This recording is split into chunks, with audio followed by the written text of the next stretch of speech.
This lesson right here, I learned from my own flesh and blood, my siblings. Everybody has a plan B. I'm the oldest of a number of different children. I was raised with two other girls. And there have been times in our lives that we've all reached some type of financial crisis and leaned on each other for support. In this one particular instance, I was going through a journey where I had always been everybody's first go-to. I'm this, let me call Abby. This is happening, let me call Abby.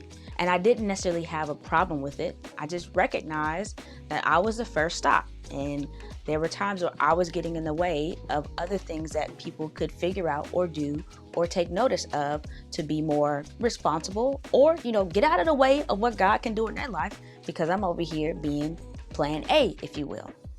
There was this particular instance that my sister had asked to borrow some money, and I was getting the nudge to be like, nah, say no. They'll figure it out. Say no. And I eventually said no. I was like, sorry, I don't have it.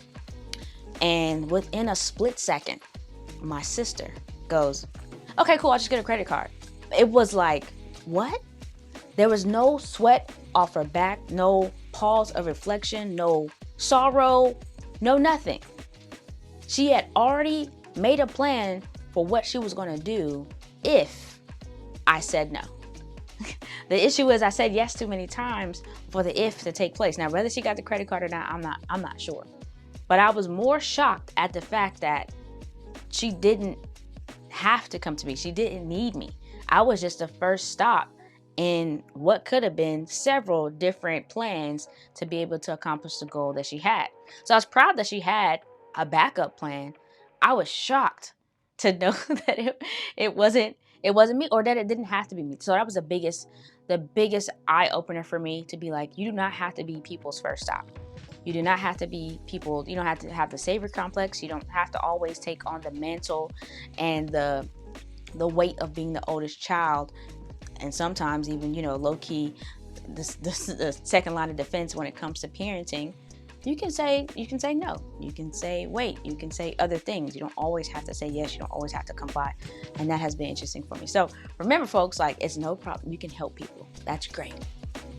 But remember, these people got a plan B.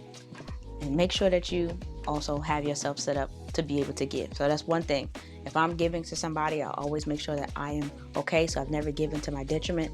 So please pay attention to that. And just give people room to grow. So if you notice that you are in people's Rolodex or phone or options and they're always calling you first, maybe pause, see what else they come up with, and watch them grow.